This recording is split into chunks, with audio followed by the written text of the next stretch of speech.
Ying, maybe you could build on that and talk a little bit about the cultural results of some of how the cultures of different communities play into the results here. I'm thinking, in particular, I represent some very poor Chinese Americans in New York City. I think it's the poorest demographic uh, in the city, and yet those individuals are being discriminated against by particular education policies that are preventing them from going to school. So do you have anything to say about the cultural differences in these marginalized communities and the impacts it's having and how it relates to reparations policy?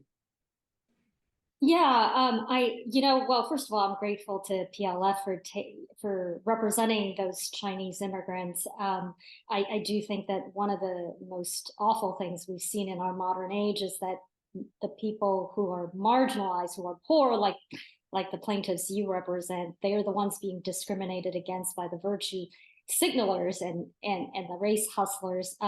I do want to say that obviously different cultures or different ethnicities have different cultures, different races have different histories. Black Americans are the only ones with the history of slavery here in the United States. They're the only ones who have faced a whole variety of policies that others have not.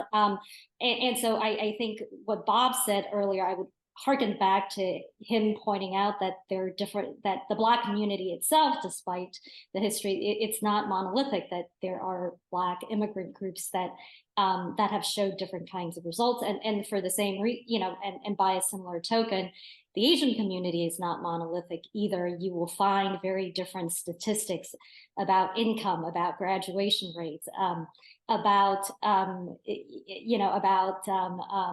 livelihoods and areas where people live amongst different Asian groups. So the Southeast Asians tend to have very different statistics compared to East Asians, and then amongst the East Asian groups, Chinese, Japanese, Korean, so on. So I think different groups are different.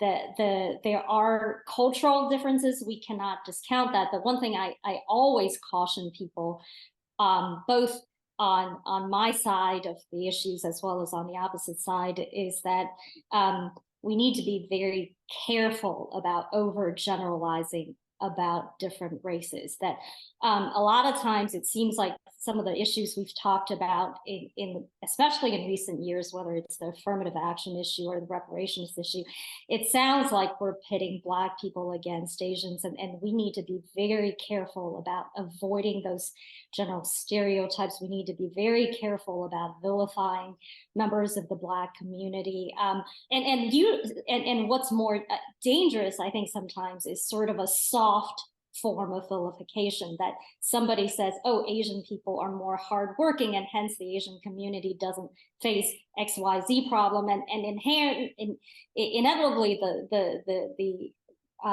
the implication there is that somehow the Black community is inherently flawed in other ways. So I think we need to absolutely get away from those kinds of comments, those kinds of stereotypes.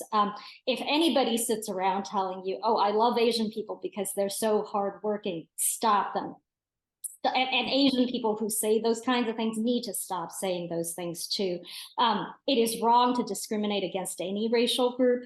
A friend of mine recently said to me, if Nigerians were being discriminated against, this is a friend of mine who's Chinese, she would fight for them too. And I hope that is the case for everybody. I think the affirmative action issue has benefited tremendously from the activism and the eloquent rhetoric of people like Bob, Black conservatives across the country. And so I do hope that cultural differences are things we cannot deny, and we shouldn't deny them, but I think we need to make sure that we don't accidentally, unintentionally, and on a sustained level vilify one group versus another. I think we need to all work together to fight against race-based policies that are not good for the most marginalized groups of every race.